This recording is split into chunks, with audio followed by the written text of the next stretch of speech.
कोई मजबूरी में न जाए, इच्छा से जाए अच्छी बात है। उसके लिए पिछले साल से ही बहुत तरह का प्रबंध किया गया और केंद्र सरकार की भी सहायता मिली। तो अनेक प्रकार से हम लोगों की कोशिश रही है कि लोग यहाँ रह करके काम करें और अच्छा होगा। तो इस सब काम के लिए भी हम लोग लगे, लेकिन कितना भी कोई करेगा, किसी को कोई प्रतिबंध नहीं लगा सकता कि वो कहीं देश के दूसरे हिस्से में नहीं जाए। ये उसका अधिकार है, तो हम लोग इस अधिकार का तो हनन नहीं करा सकते। बिहार में जब आप काम कर रहे थे और उसके बाद आप यहाँ पर आए हैं, तो आपने कहीं और क्यों नहीं चुना? कश्मीर में ठीक ठाक काम? हाँ, काम तो सही चल रहा था, मतलब उतना नहीं चल रहा था मगर हाँ चल रहा था। बिहार से तो बढ़िया ही कमा रहे थे। जो माइग्रेशन है एक सामान्य प्रक्रिया है। केरल, तमिलनाडु, आंध्र, गुजरात, पंजाब, इन राज्यों के लाखों लोग और दुनिया के अन्य देशों में जाकर रोजी रोटी कमा रहे हैं। गुजरात तो बहुत संपन्न राज्य है, वहां तो काफी रोजगार है। फिर लाखों गुजराती क्यों केन्या जा रहे हैं? केन्या गए क्यों? वो यूके में काम कर रहे हैं। या पंजाब के लोग क्यों कनाडा जाते हैं? या केरल के लोग खाड़ी के देशों में क्यों जाते हैं कमाने के लिए? तो ज्यादा कमाने के लिए कोई कहीं जा सकता है। जम्मू कश्मीर में बिहारियों की हो रही हत्या के बीच पलायन का मुद्दा एक बार फिर से चर्चा के केंद्र में है। आतंक और आतंक के खात्मे के इतर बिहार में चर्चा पलायन और रोजगार की है। सवाल उठ रहे हैं कि अगर राज्य में रोजगार, मानदेय, मजदूरी सब कुछ पर्याप्त मात्रा में होती तो भला गरीब गुरबे जान हथेली पर रखकर जम्मू कश्मीर क्यों जाते?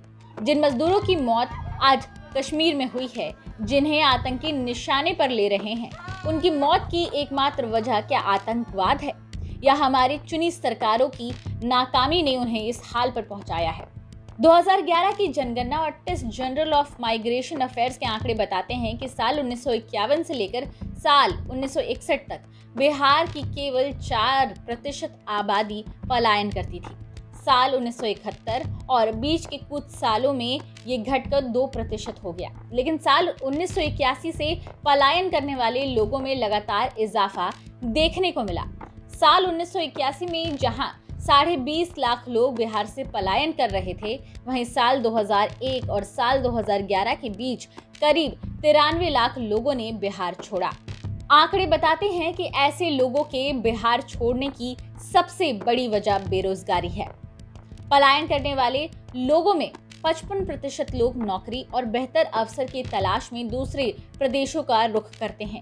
20% लोग बोरिया बिस्तरा लेकर किसी अन्य प्रदेश में सेटल होने चले जाते हैं। वहीं 2% लोग बेहतर शिक्षा के लिए दिल्ली, मुंबई जैसे महानगरों का रुख करते हैं। CMI के आंकड़े के अनुसार सितंबर 2021 में बिहार की बेरोजगारी दर 10% थी, जो साल 2018 और साल 2017 में 5.4 और 5.1% हुआ करती थी। यानी जैसे जैसे बेरोजगारी दर बढ़ती है, वैसे ही वैसे पलायन करने वाले लोगों की तादाद भी बढ़ती है। बिहार से बेहतर अवसर और रोजी रोटी के लिए सबसे अधिक लोग देश की राजधानी दिल्ली का रुख करते हैं। जानकर हैरानी होगी, लेकिन बड़ी तादाद में बिहार के लोग झारखंड की ओर भी जाते हैं। वहीं पश्चिम बंगाल, महाराष्ट्र, उत्तर प्रदेश, हरियाणा यानी उत्तर से लेकर दक्षिण भारत तक आपको बिहारी नजर आ ही जाएंगे। लेकिन सवाल उठता है कि बीते कुछ सालों में बिहार की ऐसी बदहाल स्थिति क्यों हो गई कि झारखंड जैसे प्रदेश में भी बेहतर अवसर की तलाश में बिहारी पलायन कर रहे हैं। बिहार विधानसभा के जब चुनाव हुए तो सरकार ने 19 लाख रोजगार देने का वादा किया। कोरोना काल में जब मजदूर विषम परिस्थितियों से होते हुए बिहार लौटे, तब सरकार ने रोजगार का वादा किया।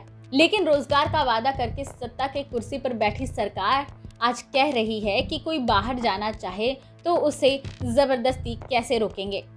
जवाब है रोजगार देकर, पर्याप्त मेहनताना देकर, अवसर देकर। ब्यूरो रिपोर्ट, बिहार तक।